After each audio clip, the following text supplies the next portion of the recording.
Bismillahirrahmanirrahim. Assalamualaikum warahmatullahi wabarakatuh. Waalaikumsalam. Pada video kali ini, jadi kami bertiga akan mengadakan podcast seputar materi dari sosiologi komunikasi. Dan sebelum kita mulai, kami ingin memperkenalkan diri kami terlebih dahulu. Saya Arik Saladin, di sini sebagai host dari podcast sosiologi komunikasi. Yeah. Kemudian ada dua narasumber saya, yaitu boleh Saya perkenalkan semua teman-teman. Nama saya Muhammad Jody Avansyah selaku narasumber ya. Kali ini telah diundang oleh Bapak Arik di sini dan ada teman saya di sini bernama. Halo teman-teman semua, perkenalkan nama saya Koenam, merupakan narasumber untuk Arik Saladin. Oke, jadi pada podcast kali ini kita akan membahas gitu ya dari kaidah-kaidah sosiologi komunikasi, kemudian ada aspek-aspek dari pemberdayaan dan juga ada prinsip-prinsip dasar dari pemberdayaan. Kita mulai dari kaidah yang pertama-tama tuh dari kaidah dulu ya, dari sosiologi komunikasi itu sendiri. Jadi sosiologi komunikasi itu ada 8 kaidah dan kita mulai dari yang pertama dulu nih. Manusia tidak bisa tidak berkomunikasi. Nah, kira-kira dari Jody, kenapa sih manusia tuh nggak bisa berkomunikasi? Nggak bisa nggak berkomunikasi gitu? Oke, saya izin menjawab ya. Ya. Pada dasarnya itu manusia adalah makhluk hidup yang diberikan anugerah oleh Tuhan Yang Maha Esa itu untuk berbicara, mempunyai fungsi untuk berbicara, fungsi verbal gitu ya, lewat mulut gitu ya. Dan telah diukir dari sejarah bahwa dari pertama kali sampai sekarang berapa ribu tahun tersebut kita membangun peradaban itu dengan komunikasi. Betul, karena komunikasi itu adalah hal yang tidak mungkin tidak mungkin dihiraukan lah, karena Ya, betul. Semua pertukaran, aktivitas, semua persetujuan dari komunikasi. Betul. Jadi menurut saya ya benar, ini poin yang sangat sangat saklek ya, maksudnya benar sekali bahwa manusia itu tidak bisa nggak berkomunikasi karena kita adalah makhluk sosial kan ya. Kita berinteraksi dan berinteraksi itu dilalui dengan berkomunikasi gitu kan, yang paling jelas gitu. Oke, terima kasih tanggapannya dari Jody. Izin menambahkan sedikit bahwa memang komunikasi itu digunakan sebagai alat untuk empowering profession menggunakan dirinya atau diri subjek sebagai instrumen kerja. Jadi ketika kita berkomunikasi itu kita bisa menggunakannya untuk empowering others gitu kan, untuk memberdayakan orang lain gitu, untuk mensupport orang lain. Selanjutnya di kaidah yang kedua itu ada komunikasi merupakan aktivitas dominan bagi manusia. Nah, tadi kan udah dijelasin sama Jody kalau secara throwback gitu ya, kalau memang peradaban itu core-nya itu dari komunikasi. Nah, kira-kira aktivitas dominan yang digunakan dalam kehidupan manusia itu yang menggunakan komunikasi itu apa tuh, Wen? Boleh dijelasin? Kalau menurut saya mungkin komunikasi ini sudah jelas menjadi aspek terpenting dalam kehidupan manusia. Manusia itu diciptakan oleh Tuhan untuk hidup berdampingan. Nah, ketika manusia berdampingan, itu ada yang namanya interaksi dengan melakukan komunikasi satu sama lain. Nah, mengapa hal ini dominan? Karena segala sesuatu itu terjadi dalam kehidupan manusia atas dasar komunikasi. Jadi hal pertama yang dibangun dari segala aktivitas, segala kegiatan itu dibangun mulanya oleh komunikasi. Oke, jadi segala aktivitas itu pasti dimulai dari komunikasi. Betul. Selanjutnya, karena dominan, maka cara berkomunikasi seseorang menentukan kualitas hidupnya dalam menentukan kinerja hidup seseorang. Nah, kira-kira kalau dalam dunia pekerjaan ya, atau dalam dunia kampus gitu, kenapa sih komunikasi itu bisa mempengaruhi kualitas hidup seseorang gitu? Dari pengalaman kalian mungkin boleh sekarang kita kembali ke Jody lagi. Oke. Soft skill terpenting dalam abad ini ya. Disinggung juga dalam beberapa jurnal atau pembicaraan gitu, bahwa skill ketika berbicara dengan seseorang ya, itu sangat menentukan akhirnya kinerja dan kualitas hidupnya. Karena kita bisa lihat lah beberapa puluh tahun lalu gitu ya, orang-orang hebat kita itu merupakan orator, orang-orang yang bisa mengkomunikasikan apa ide di dalam kepalanya, gagasan-gagasannya dengan sangat baik gitu ya. Dan itu kan menentukan gitu kualitas hidupnya, karena cara dia berbicara itu pada dasarnya adalah cara dia untuk berinteraksi gitu kan ya. Dan ketika cara berinteraksi atau cara berkomunikasi dia baik sekali gitu ya, entah itu dengan retorika atau dengan bahasan-bahasan yang substansial, itu menurut saya ya bisa kelihatan lah gitu, kayak misal orang pintar ngomong gitu, kualitas seseorang tuh iya, gitu. terlihat dari bagaimana cara dia berkomunikasi. Iya betul. Kita bisa melihat tokoh kita, presiden pertama kita kan Soekarno itu kan orator ya, dia menggebu-gebu dalam menyampaikan pidatonya, dan itu kan masuk dalam poin ini tersebut gitu ya. Oke sih. Coba menjawab ya berarti tanggapan dari Jody. Selanjutnya itu ada yang keempat, komunikasi lahir dari tingkat frame of thinking dan frame of value.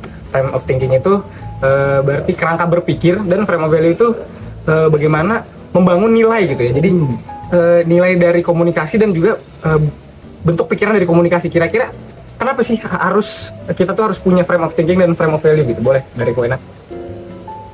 Karena begini, balik lagi yang saya ucapkan, manusia itu kan saling berinteraksi, dan akar dari segala sesuatu yang terjadi di kehidupan manusia itu berawal dari sebuah komunikasi. Iya. Setelah itu baru ke aspek keduanya itu ke interaksi. Jadi kita tuh harus mencoba bagaimana caranya, apa yang akan kita sampaikan, apa yang kita ingin katakan pada seseorang itu istilahnya dapat tersampaikan dengan baik dan dapat dimaknai oleh si penerima itu dengan baik juga gitu, sehingga itu tuh dapat membentuk interaksi-interaksi yang baik gitu. Oke, jadi sebelum agar interaksi baik, jadi kita harus membangun kerangka berpikirnya dulu nih, supaya yang disampaikan dapat tersalurkan dengan baik. Iya, dapat tersalurkan. Kemudian dari kata-kata tersebut ada nilainya kan, ada nilainya, maknanya yang sehingga dapat bisa di inilah ya, dipahami, karena nilainya jelas, iya, gitu, nilainya substansial. jelas. Betul. Oke. Yang kelima itu ada dampak komunikasi, ada empowering dan disempowering. Kira-kira boleh nih Jod, empowering itu kan yang mendukung gitu, dan disempowering itu yang melemahkan gitu, yang bikin down. Nah, kira-kira bentuk-bentuknya itu apa dari empowering dan disempowering yang kamu tahu? Oke, nah ini menarik nih. Dari kata empowering dan disempowering itu bisa kita lihat dalam aktivitas sehari-hari gitu ya, entah itu dalam kehidupan nyata maupun dalam media sosial gitu kan ya. Empowering itu secara simpel kan cara lu akhirnya memotivasi gitu kan ya, cara lu menyampaikan kata-kata lu sehingga membuat orang yang menerima kata-kata lu itu merasa kayak, wah gue spesial nih, wah gue tervalidate, punya value lah gitu kan ya. Jadi ya bisa ditemukan dalam percakapan sehari-hari gitu, ketika ada teman kita yang sedang kesusahan nugas gitu kan ya, kita kasih motivasi kayak, wah lu bisa nih, gini-gini gampang nih, gini-gini. Kalau kayak gini ntar nilai lu bagus, harus tetap semangat gini-gini, itu kan ya langsung termotivasi lah. Sebaliknya disempowering itu sekarang bahkan beberapa tahun lalu atau beberapa puluhan tahun, contoh paling singkatnya adalah bullying sih. Bullying itu disempowering banget. Betul. Jadi ini akhirnya komunikasi ini kan tidak harus dan terkadang tidak selalu mengarah ke empowering, tapi ada bentuk lain, bentuk lain, ada sisi lain, ada bentuk lainnya. Ini adalah yang akhirnya menjadi dampak negatif gitu kan ya, karena lu berkomunikasi, lu menyampaikan kata-kata yang akhirnya membuat orang-orang yang menerima kata-kata tersebut itu merasa kayak, wah gue tidak punya value, tidak tervalidasi lah ya kan, lu direndahkan atau seperti apa, dan itu sangat nyata di dalam bullying sih menurut saya gitu kan ya. Bentuk paling nyata dari disempowering. Betul sekali, betul. Oke, terima kasih tanggapannya. Selanjutnya yang keenam, komunikasi meliputi verbal dan non-verbal. Nah, dari Koena nih, boleh kita kembali bentuk dari komunikasi yang verbal dan non-verbal tuh kira-kira seperti apa gitu, secara yang ditemukan di kehidupan kita gitu. Ada yang membedakan antara komunikasi verbal dan non-verbal. Jadi yang verbal itu kita berkomunikasi secara langsung, secara tatap muka seperti ini. Secara tatap muka. Subjeknya itu ada gitu, hadir dua-duanya gitu kan. Sedangkan kalau non-verbal itu dia secara tidak langsung, ada perantara untuk menyampaikan komunikasi gitu pada orang-orang tertentu gitu. Nah itu mungkin dari zaman dulu ya, itu tuh kita sudah bisa lihat, mungkin ada manusia prasejarah yang menulis aksara di batu, itu termasuk sebuah bentuk komunikasi di zaman dulu. Cuman non-verbal nih. Yang non-verbal. Cuman semakin maju zaman, mungkin kita biasanya tidak asing dengan sosial media dan internet ya, kita bisa berkomunikasi kapanpun dan dimanapun tanpa harus bertatap muka gitu. Kita bisa mengirim pesan, kita bisa mengirim chat, kita bisa mengirim email dan lain sebagainya. Makasih tanggapannya Punya. Jadi verbal itu yang by speech gitu ya, ada yang diungkapkan gitu melalui kata-kata dan bahasa. Sementara yang non verbal ini melalui perantara gitu, melalui media ya untuk menyampaikan pesannya. Yang ketujuh itu ada the meaning of the communication is the response you get. Nah, kenapa nih arti dari komunikasi itu merupakan respon yang didapat? Kenapa statement ini tuh digunakan sebagai kaidah? Kira-kira apa tuh yang bisa lu dapat dari the meaning of the communication is the response you get? Boleh dari Jody. Ya mungkin balik ke beberapa poin di atasnya yang bahwa akhirnya komunikasi yang baik gitu kan, yang berbobot akan nilai gitu kan ya. Dan di sini dijelaskan kembali ya bahwa arti dari komunikasi gitu kan ya, komunikasi yang lo lakukan dengan teman-teman lo atau dengan orang-orang gitu kan ya, yang mempunyai nilai, itu pun yang akan menjadi responnya gitu kan ya, dari respon balasan lah gitu kan ya. Jika lo mengkomunikasikan hal-hal yang baik, hal-hal yang empowering lah ya gitu, maka ya balasannya juga akan baik, feedbacknya akan baik ya. Itu sudah pasti menjadi respon. Jadi nggak mungkin kalau misalnya kita ngomong kayak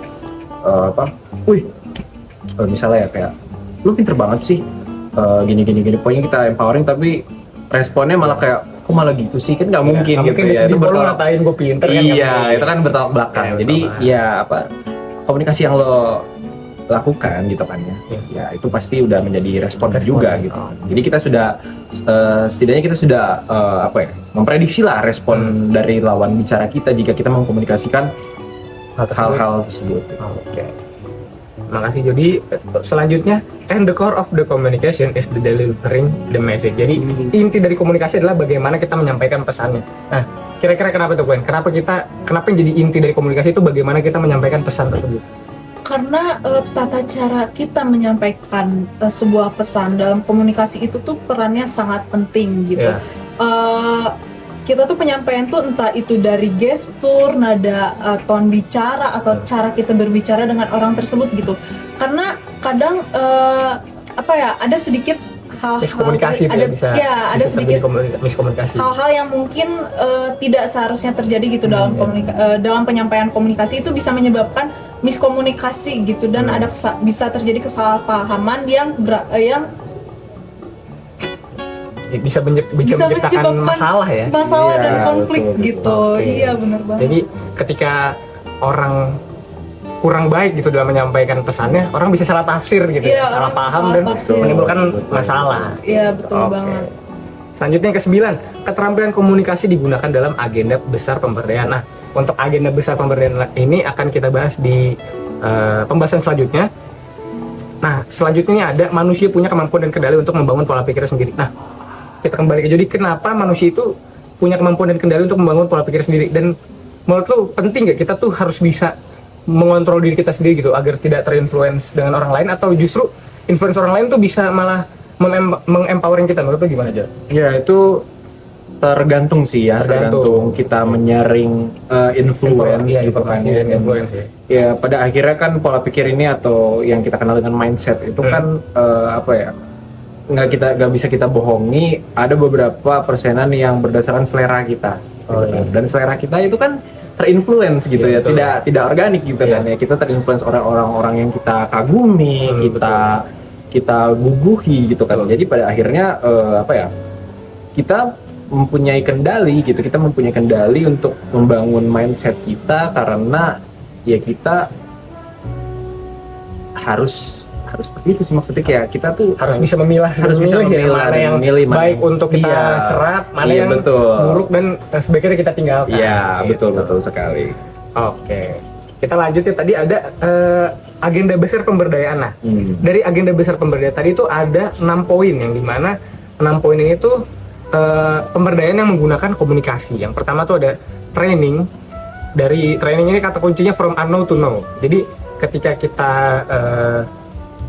belum tahu sesuatu, kita ikut training, kita jadi mengetahui sesuatu. Kita ikut training, misalkan training masak, dari yang nggak bisa masak menjadi bisa masak, gitu kan. Dan yang kedua ada consulting. Consulting itu untuk problem solving. Jadi kita konsultasi mengenai permasalahan yang dihadapi gitu kan. Jadi kita butuh apa namanya, sudut pandang orang lain, mungkin yang lebih berpengalaman, supaya bisa terselesaikan gitu masalah yang kita punya. Selanjutnya ada mentoring from expert to less expert. Nah, from expert itu kan jadi orang yang jago, yang expert itu memberikan bukan nasihat ya, memberikan pelajaran-pelajaran, memberikan sharing pengalaman-pengalaman dia kepada orang yang kurang expert. Betul. Jadi di sini dia orang yang expert itu mengajari gitu ya pada orang yang less expert untuk materi-materi atau pelajaran-pelajaran yang sekiranya dibutuhkan sama mereka. Lalu ada konseling. Konseling itu digunakan untuk membenahi masa lalu gitu ya. Kata kuncinya help people to deal with their past. Nah, di sini contoh konseling itu mungkin kalian udah temuin di guru BK ya. Iya betul. Ada gitu dari bimbingan konseling dari SMA gitu udah ada gitu. Dan yang selanjutnya ada coaching atau pelatihan untuk masa depan gitu. Jadi kita untuk membuka potensi-potensi yang ada di masa depan, kita dengan kata kunci unlock potensial. Jadi kita mengikuti coaching untuk menggali kemampuan diri kita lebih baik lagi gitu. Dan yang terakhir ada yang keenam itu ada group discussion. Jadi group discussion ini kayak mungkin kalian pernah nemuin LGD kan forum group discussion atau leaderless group discussion. Nah, group discussion ini fungsinya untuk membangun perspektif baru. Jadi kata kuncinya tuh using group dynamic to build new perspective. Jadi dari group discussion kita bisa menemukan perspektif dari komunikasi secara grup ini kan. Karena dari satu kepala itu banyak sudut pandang. Kemudian karena ada grup, ada sebuah kelompok dalam komunikasi tersebut, jadi banyak kepala memberikan banyak sudut pandang. Gitu. Nah, dari 6 aktivitas ini kira-kira kenapa gitu? Boleh dari kalian mention ya. Kenapa 6 aktivitas ini tuh dapat memberdayakan komunikasi? Boleh tanggapan dari Jody dulu. Iya, dari training, consulting, mentoring, counseling, coaching, group itu apa ya? Ibaratnya kalau dalam hitung-hitungan ada rumus, dan menurut saya ini rumus yang sangat tepat gitu ya untuk akhirnya membuat komunikasi menjadi lebih bernilai gitu kan ya. Karena setiap individu pasti harus belajar ya, harus memperoleh pengetahuan untuk akhirnya bisa berkomunikasi layaknya tokoh-tokoh yang kita kenal tersebut. Agar komunikasi berkembang nih, kita bisa dengan melakukan si aktivitas pemberdayaan ini. Betul sekali. Mau saya tekankan di ini ya, mungkin yang menurut saya paling relevan atau paling saya paling relate gitu ya, mungkin lewat consulting sih. Nggak tahu kenapa ya, karena consulting itu selain tadi dari guru BK, sebenarnya dari teman sendiri, dari orang tua, dari dosen itu bisa gitu ya. Bahkan ketika kalian datang tanpa berbicara, saya mau consulting gitu, tapi sekedar saya mau ngomong dong gitu. Karena lama-lama akan mengarah ke sana gitu ya. Asalkan komunikasi itu kita yang membuka gitu. Betul ya. Jadi sekali. orang lain pasti akan menghampiri gitu kan. Iya betul. Selama kita memang dengan tujuan yang jelas. Betul. Oke.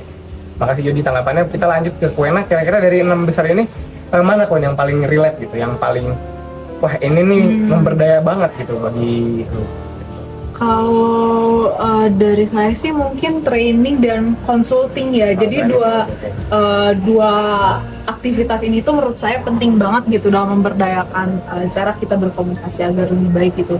From unknown to now. Jadi menurut saya ketika kita ingin mencari sesuatu yang tidak tahu gitu, itu tuh kan itu mungkin medianya beragam ya, dengan kita mengobrol dengan orang, dengan kita membaca atau menonton. Saya itu selain menambahkan ilmu yang kita dapat gitu dari apa yang kita tahu, itu dapat meningkatkan skill kita dalam berkomunikasi, entah itu secara verbal ataupun non verbal. Mungkin kalau buat yang suka baca, kita jadi terlatih menulis secara rapi dengan baik dan benar gitu. Terus kalau mungkin dengan mengobrol atau mencari tahu dengan seseorang, itu juga meningkatkan skill kita dalam berkomunikasi gitu. Nah, kalau consulting ini sendiri menurut saya penting, terutama untuk cara kita menyelesaikan sebuah masalah gitu. Ketika kita sering berkonsultasi, meminta pendapat kepada orang-orang, itu akan jauh lebih baik gitu. Lebih mudah pasti permasalahannya lebih mudah diselesaikan gitu. Karena kita dapat masukan-masukan dari orang lain yang mungkin orang ini tuh punya perspektif yang beda daripada kita gitu. Terima kasih ya tanggapannya Kuena. Oke, selanjutnya kita masuk ke prinsip dasar dari pemberdayaan. Yang pertama, jadi ada 3 poin. Yang pertama itu ada relasi pertolongan. Relasi pertolongan itu bagaimana kita merefleksikan empati. Gitu. Jadi ketika merefleksikan empati itu ada 5 poin. Yang pertama itu adalah mencoba merasakan apa yang dirasakan oleh orang lain. Jadi ketika kita melihat orang lain terkena musibah atau terkena sesuatu yang kurang mengenakan atau membahagiakan, mungkin kita bisa memberikan respon yang sesuai gitu ya dengan apa yang sedang orang lain alami gitu. Lalu yang kedua ada kita tidak melakukan hal yang kita tidak suka orang lain lakukan terhadap kita. Nah, pastinya untuk yang poin ini jelas kayak kita kan gak suka dicemooh, pasti setiap orang gak suka dicemooh, setiap orang gak suka dihina, setiap orang gak suka dibohongi. Maka hal-hal tersebut juga kita tidak lakukan gitu ke orang lain supaya orang lain juga men-treat kita itu setara gitu ya, sama dengan apa yang kita lakukan gitu. Lalu yang ketiga ada menghargai pilihan dan hak untuk menentukan nasib sendiri. Nah, jadi kita dalam menentukan nasib kita itu kita menghargai pilihan dan nggak ikut-ikutan orang lain gitu, nggak kayak jangan dicoba ini udah palingan lu gagal gitu kan. Ini capek-capekin lu aja nih sia-sia. Nah itu kan hal-hal yang sekiranya mendisempowering kita dalam menentukan pilihan tuh tidak baik gitu ya untuk didengar, karena pilihan hidup kita tuh ya kita yang menentukan gitu. Jadi kita setidaknya bisa menghargai diri sendiri dalam memilih pilihan-pilihan hidup gitu. Lalu yang keempat ada menghargai perbedaan dan keunikan orang lain. Nah, kenapa ini penting dalam menghargai dan perbedaan dan keunikan itu karena setiap orang itu memiliki ciri khasnya masing-masing. Betul. Dan juga ada latar belakang yang berbeda-beda pastinya kan. Betul. Ada kayak suku, bangsa, suku dan juga bahasa, kemudian adat istiadat dari orang yang mereka miliki gitu ya, dari bawaan lahir dan juga influence dari keluarga. Dan itu juga nggak bisa kita jadikan sebagai nggak bisa kita cemooh gitu, nggak bisa kita hindari gitu ya, nggak bisa kita sudutkan gitu, karena itu memang keunikan dia gitu dalam pembawaan dia sebagai seorang individu. Lalu selanjutnya ada menekankan pada kerjasama klien. Jadi klien itu di sini mungkin individu lain gitu ya, di luar dari kita yang sedang bekerja sama atau sedang berkomunikasi dengan kita. Jadi kita tuh perlu menekankan kerjasama ini supaya hubungannya tuh terjalin baik. Betul, gitu kan. Jadi dengan kita berkomunikasi secara baik aja itu udah menunjukkan sebuah kerjasama. Betul. Karena apa yang kita sampaikan tuh dia bisa pahami, dia bisa memberikan feedback juga gitu.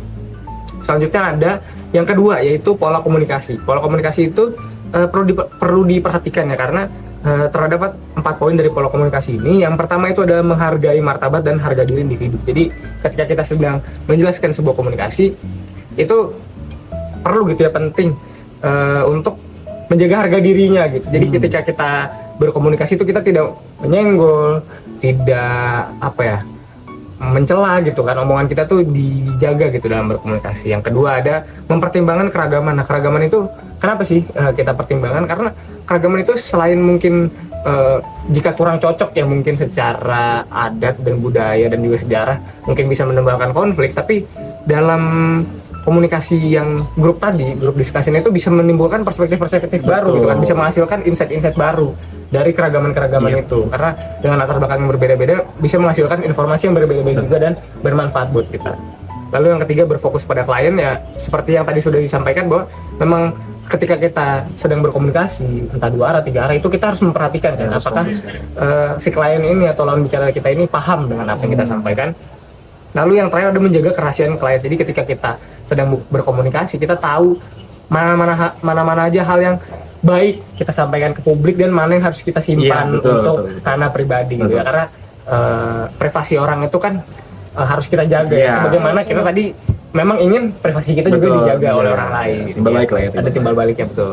Jadi yang ketiga kita lanjut ada keterlibatan dalam pemecahan masalah. Nah, keterlibatan pemecahan masalah ini penting karena dalam berkomunikasi itu pastinya ada hal yang didiskusikan, ada topik kan, dan topik ini tuh biasanya menjadi inti dari permasalahan yang diangkat gitu dalam sebuah komunikasi.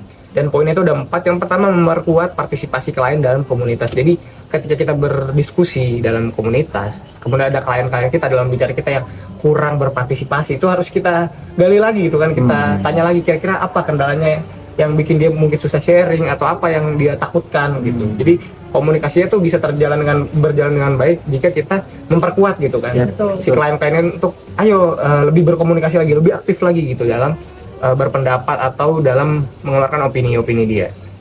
Yang kedua itu ada menghargai hak klien. Jadi ketika misalkan apalagi dalam komunikasi ya, dalam komunikasi itu grup tuh ada hak berbicara. Jadi kita harus menghargai orang lain ketika sedang berbicara, kita dengarkan. kita tidak interupsi, kita tidak memotong dia karena argumen dia mungkin kita kurang suka, tapi kita dengarkan sampai habis. Yang terakhir, yang ketiga itu ada merangkai tantangan sebagai kesempatan belajar. Jadi kayak ketika ada masalah yang kita sebagai tantangan, sebagai kesulitan itu, kita lakukan ini sebagai kesempatan belajar. Jadi ketika melihat hal yang besar, hal yang sulit untuk ditaklukkan, kita jangan menyerah gitu ya. Jadi tetap cari pembelajarannya atau cari solusinya secara bersama-sama. Lalu yang keempat, melibatkan klien dalam pembuatan keputusan dan evaluasi. Jadi ketika kita lagi memecahkan masalah, klien itu juga ikut kita tarik gitu ya, untuk ambil dalam membuat keputusan dari evaluasi juga dalam kita ikut sertakan lah ya. Ikut sertakan dalam pemecahan masalah ini. Oke. Selanjutnya ada kerangka berpikir apresiatif yang tadi sempat kita mention ya sebelum-sebelumnya, dan di sini ada poin-poin kenapa kerangka berpikir apresiatif itu perlu dilakukan atau step-stepnya itu bagaimana ya. Jadi ada 4 poin dari kerangka berpikir apresiatif. Yang pertama ada setiap peristiwa mengandung hikmah yang dapat dibawa pada pembelajaran positif. Lalu yang kedua, lebih baik fokus menguatkan kelebihan daripada menambah kekurangan. Yang ketiga, mensyukuri apa yang telah dimiliki daripada mengeluhkan apa yang tidak dimiliki. Dan yang keempat, memulai segala perencanaan dan aktivitas tanpa harus menunggu sempurna. Oke, gue mungkin mau nanya ke Jody dulu terlebih dahulu. Kira-kira dari poin 1 dan 2 ini, apa gitu yang bisa didapat hikmahnya gitu dari poin 1 dan poin 2 dari kerangka berpikir apresiatif? Oke. Dari setiap peristiwa mengandung hikmah yang dapat dibawa pada pembelajaran positif ya. Jadi jadi setiap musibah, setiap bencana, setiap hal yang kurang mengenakan tidak mengenakan buat kita. Emang pada awalnya kan terasa seperti apa sih ini, kayak kenapa jadi seperti ini? Masih kita menyesal gitu ya, kenapa terjadi kepada saya gitu.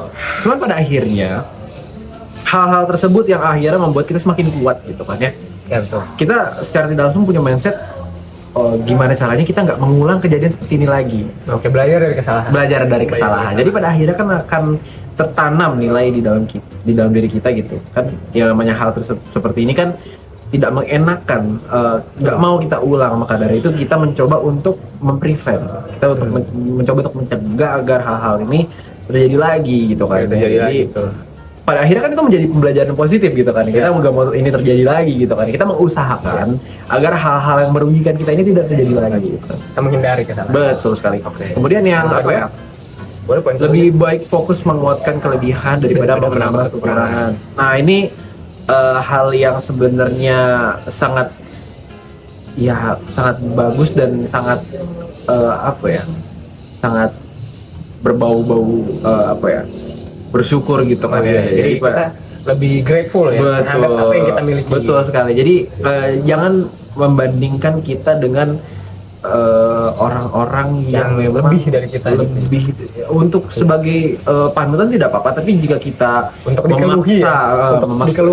kita keluhkan itu sebenarnya tidak baik, karena kita semua punya porsinya masing-masing, kita punya kelebihan masing-masing, tapi ya tetap saja kita punya kekurangan dan kita harus menganggap itu sebagai anugerah juga, karena jika kita sempurna gitu kan ya, betul, tidak ada manusia sempurna gitu kan. Memang nggak mungkin lah ya orang bisa perfect gitu. Betul. Jadi ditekankan ke rasa bersyukurnya aja gitu kan ya. Kita benar lebih memfokuskan apa yang sudah menjadi bekal kita dari awal gitu ya. Jadi kita jangan sibuk mencari-cari kekurangan kita yang akhirnya akan membuat kita disempowering diri, mempersulit diri. Betul. Jadi pada akhirnya kita melihat kelebihan kita elevate, kita tingkatkan lagi sehingga kita terasa terempower gitu. Oke, terima kasih Jody. Lanjut ke poin 3 dan poin 4, mungkin boleh dari Koena. Tanggapannya gimana dari poin ini 3 dan 4? Mungkin untuk poin ketiga ya, mensyukuri apa yang telah dimiliki daripada mengeluhkan apa yang tidak dimiliki. Mungkin mirip sama poin yang kedua tadi. Iya, mungkin mirip sama poin yang kedua, cuma di sini lebih menggaris bawahi aspek mensyukurinya gitu kan. Kadang tuh kita tuh lupa bersyukur gitu. Jadi kadang tuh kita tuh kurang bersyukur gitu. Kita tuh kadang kayak kok gini sih, ini kayak tidak sesuai mungkin dengan ekspektasi yang ada. Cuman kadang manusia itu tidak sadar apa yang mereka tidak syukuri, apa yang mereka tidak syukuri saat ini itu sebenarnya apa yang dia minta di masa lampau gitu. Iya, Kadang betul, orang betul, tuh betul. tidak menyadari hal tersebut gitu, padahal kayak ini tuh kan apa yang kamu mau gitu, apa yang kamu ingin, Memang apa karena yang kamu manusia inginkan nggak pernah gitu. puas, Iya, jadi karena manusia tidak ketika pernah dia sudah puas. mencapai satu titik, dia lupa kalau titik ini tuh sebelumnya ingin dia capai. Iya, Dia malah minta gitu. lagi yang lain. Dia malah minta yang lain dan malah akhirnya tuh Akhirnya tuh karena tidak bisa, karena tidak tercapai, akhirnya mengeluh kan. Iya, akhirnya mengeluh dan kurang bersyukur. Kurang bersyukur, betul. Ya, dan bahkan kan kita nggak sadar gitu, justru apa yang kita punyai sekarang, apa yang tidak orang punyai dan orang tersebut pengen gitu apa yang kita betul punya banget. gitu kan ya. Jadi kita harus lihat dari sisi itunya juga loh gitu kan. Jadi kita harus bersyukur dan bijak gitu dengan mengelola apa yang kita miliki. Betul sekali. sekali. Oke. Selanjutnya di poin keempat boleh kan? Terus ada poin keempat, memulai segala perencanaan dan aktivitas tanpa harus menunggu sempurna. Nah ini tuh kadang tidak disadari oleh kebanyakan manusia juga gitu. Kadang kita tuh ingin misalnya gitu, kita saya ingin produktif gitu. Tapi kan kadang ada orang yang kayak, tapi nunggu ini nunggu itu bahkan sampai pada akhirnya tuh malah nggak dikerjain. malah nggak Betul. dikerjain Karena dia gitu. menunggu terus. Kayak menunggu momen yang pas gitu menurut dia, dan menurut saya itu tuh cukup buruk gitu, karena pada akhirnya gitu aktivitas atau rencana yang akan kita lakukan itu tidak terlaksanakan, bahkan kalaupun terlaksanakan itu tuh jadi tidak maksimal gitu terlaksanakannya, karena ya setengah hati itu gitu, karena kita tidak istilahnya kita nggak mau slow down gitu, kita nggak mau ngikutin alur yang bertahap gitu. Pengennya kan kadang ada orang yang pengen kayak langsung loncat aja gitu, gue pengen lakuin ini semua hari ini gini-gini, kan kadang nggak bisa gitu ya. Jadi kadang kita tuh perlu cukup sedikit bersabar gitu untuk melakukan sesuatu, berproses lah istilahnya gitu, agar hasilnya pun agar pada akhirnya tuh hasilnya tuh memuaskan gitu. Jadi yang penting itu adalah bagaimana perencanaan dan juga eksekusinya itu maksimal ya. Terlepas dari hasil yang nantinya dihasilkan, yang penting adalah prosesnya dulu. Kita lebih menghargai proses berarti ya. Oke. Di sini selanjutnya kita akan membahas konseling, konsulting, dan juga mentoring. Nah, untuk konseling sendiri itu berkaitan dengan PES, karena konseling itu selalu berkaitan dengan masalah yang sudah terjadi di masa lalu. Dan konseling kemudian dari sesi konseling ini juga terdapat coaching, yang dimana berkaitan dengan future, karena siap berkembang dengan training. Jadi kebalikan dari konseling adalah coaching, karena konseling dengan masa lalu, sementara coaching itu dengan masa depan gitu kan. Dan poin-poin yang harus diingat itu ada, yang pertama, much more talking rather than asking. Kenapa much more talking rather than asking? Karena ketika kita bertanya terus-menerus, kita tuh seakan-akan kayak skeptis gitu kan dengan apa yang kita kerjakan. Jadi kayak sebelum bertanya mendingan berpendapat gitu, keluarkan aja gitu unek-uneknya. Jadi ketimbang kita skeptis dan malah nggak mulai-mulai kan, malah menunda-nunda dengan bertanya, jadi kita langsung aja gitu, kita sampaikan gitu apa yang menjadi unek-unek kita atau apa yang menjadi permasalahan yang sedang kita alami. Lalu yang kedua, implemented in front of several people. Jadi ketika kita sedang melakukan pemberdayaan ini, itu diimplementasikan di hadapan banyak orang gitu kan. Jadi ketika kita sedang berkomunikasi, apa yang jadi keluh kesah kita, apa yang jadi permasalahan kita, apa yang ingin kita sampaikan tuh didengar oleh banyak orang gitu. Jadi banyak orang juga bisa memberikan insight kepada kita, memberikan solusi kepada kita, dan juga banyak orang bisa mendapat hikmah dari apa yang kita sampaikan. Jadi bermanfaat buat orang banyak pastinya. Lalu yang ketiga ada bukan interpersonal atau public speaking. Jadi ketika kita menyampaikan sesuatu itu bukan ke individu gitu ya, tapi dilihatnya ke banyak orang gitu. Jadi diperhatikan juga audiensnya gitu kan dalam menyampaikan sesuatu, karena buat apa kita komunikasi kalau tidak ada wadahnya gitu. Jadi kita harus butuh wadah berupa audiens, yang dimana dibutuhkan public speaking.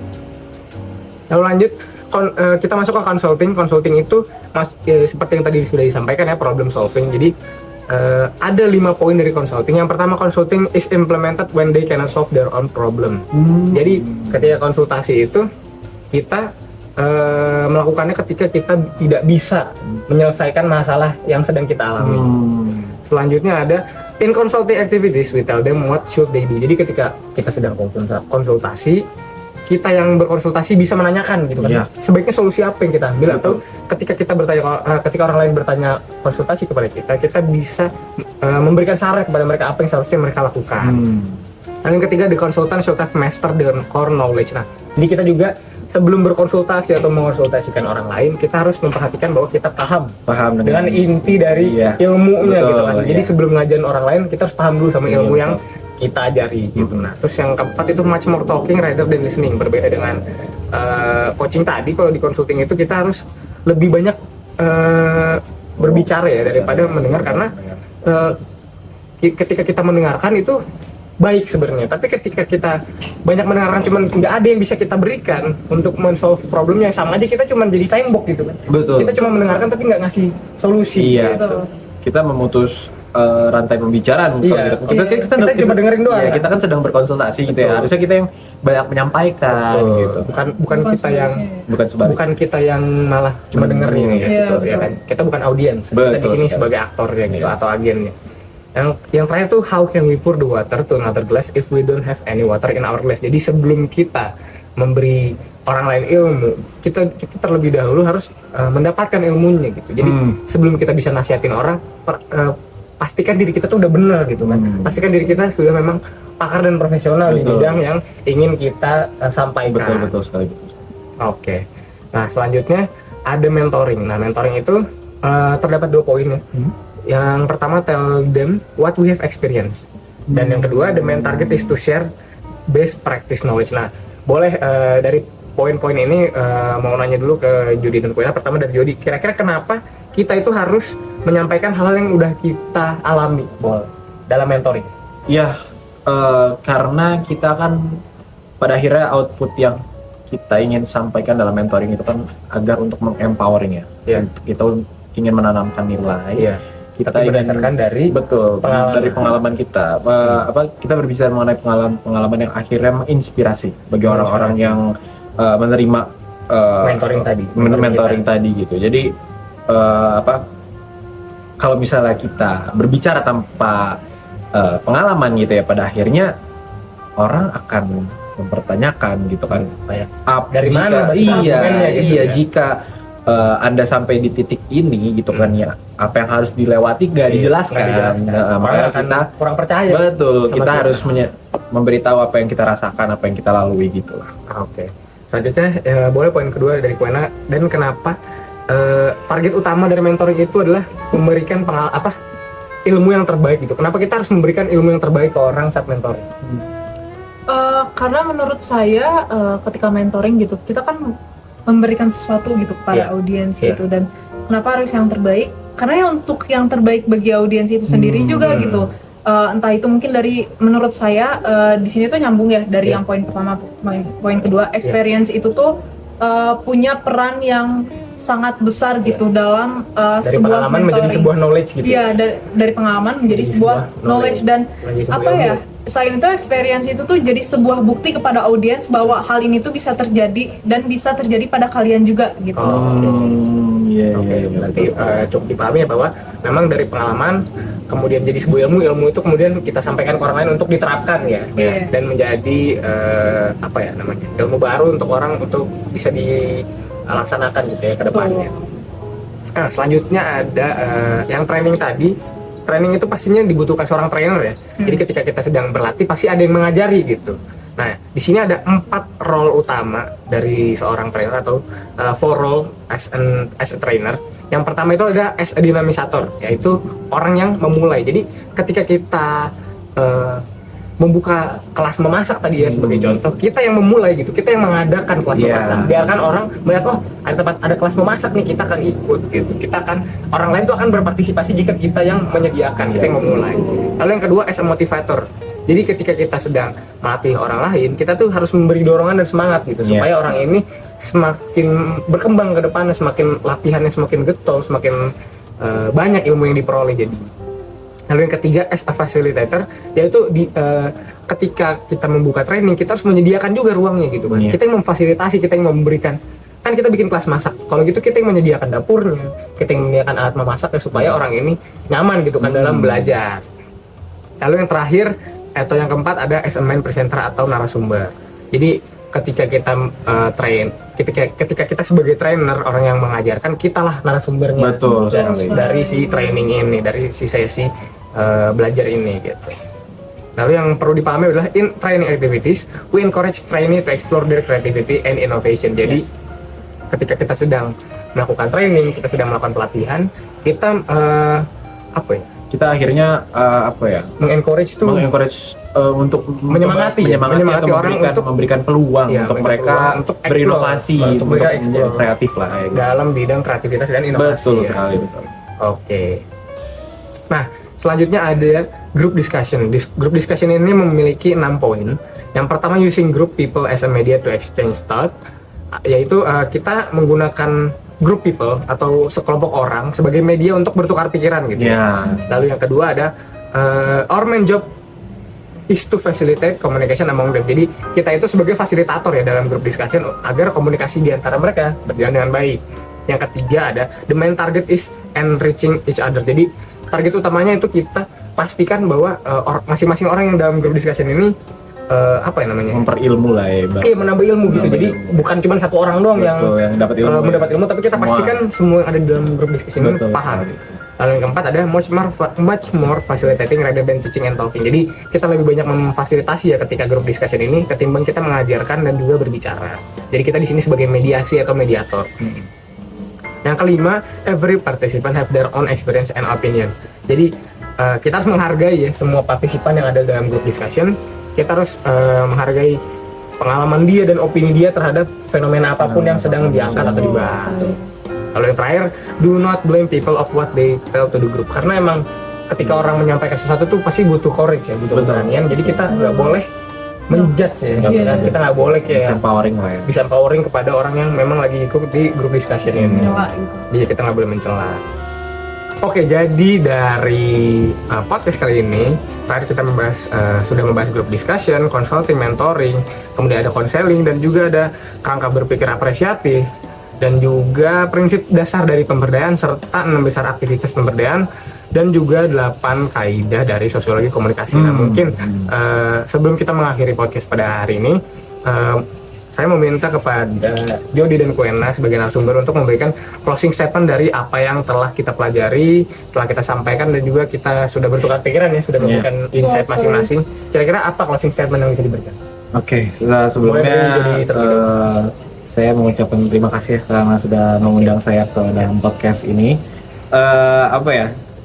Pembahasan ini cukup memberikan banyak sekali insight buat saya gitu ya. Terlebih pada fokus di mana cara kita berkomunikasi, cara kita memberikan ruang untuk berdiskusi, cara kita menjadi konsultan, cara kita yang berhubungan dengan komunikasi ya, pada manfaat yang betul sekali ya. Jadi pada akhirnya menurut saya pembelajaran hari ini itu tak lekang oleh waktu, semua orang membutuhkan dan saya sangat-sangat bersyukur mendapat pembelajaran dan bisa berdiskusi tentang pembelajaran inilah gitu ya. Mungkin cukup dari saya.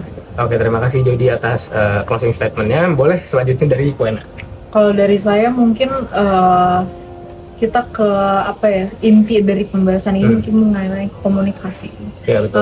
Closing statement dari saya perlu teman-teman ketahui bahwa komunikasi ini tuh merupakan aspek yang sangat penting dalam sebuah interaksi antar manusia gitu. Jadi nggak boleh diremehin ya? Nggak boleh diremehin dan saya ada sedikit pesan juga untuk teman-teman di sini semua untuk dikurangi rasa gak enakannya, rasa risihnya gitu untuk lebih terbuka lebih transparan dalam menyampaikan sesuatu yang mungkin istilahnya munek di dalam hati gitu, atau ada di dalam pikiran gitu daripada terus-terusan mendek di kepala gitu atau di pikiran.